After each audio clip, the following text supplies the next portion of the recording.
1987. We were the first act from the United States to play the Soviet Union with the full bore production, the same kind of equipment we'd use doing a concert in an arena here or at Madison Square Garden. The Russians, up to that point, really never had, you know, an American rock and roll act. They had like Polish bands, you know, with a Polish PA system.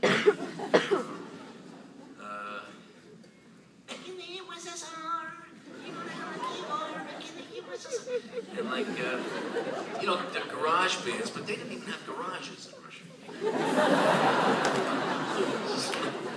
They had never heard anything like this, so we set up. I didn't even know how much of my material they knew in Russia, and I wanted to go there and I wanted to play for these people. I wanted, because when I was growing up, the political climate was the Cold War.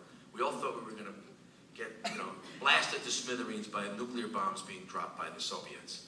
They were the enemy. They were the bad guys. Reagan called them the evil empire, and they were the bad guys. And yes, we're going to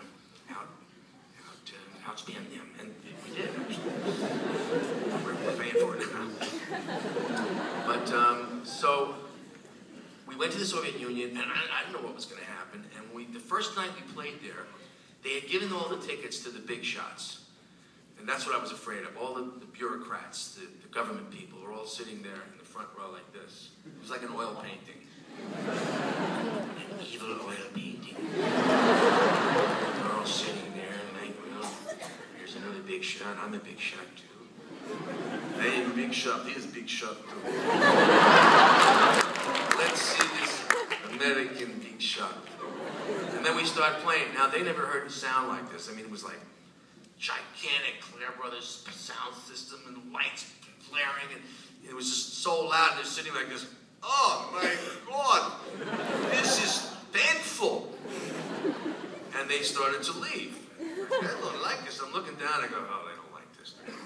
We're dying here. We're dying. But I'm hearing all this noise in the back of the room, and it was the real fans, the kids, who got the crappy seats and the bad tickets. We're all in the back screaming to get up front. So the people, the big shot, the bureaucrats left, and they went out of the place we were playing at, this little Olympic Stadium, and they gave their tickets to the kids who were waiting outside and couldn't get in. The kids come rushing in.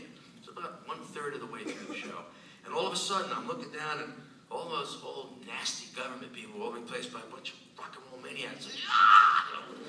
Well, this is great. We love this.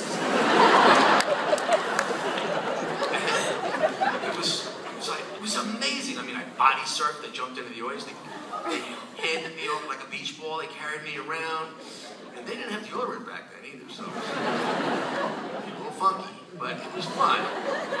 And we did these series of shows in Moscow and Leningrad, and the Cold War ended for us right then. The guys who were with me then are still with me now. Steve does the lights and the staging, and Brian does my sound. They're still with me. Keyboards. And oh, you were there when I threw the piano. Yeah, I threw a piano. I got pissed off. But that was the other big highlight for me. Playing in the Soviet Union, and we felt like we made a difference. I mean, some kid came up to us when we were leaving. He said, "This is the most important thing that's happened here since 1917, which was the Russian Revolution." And I thought,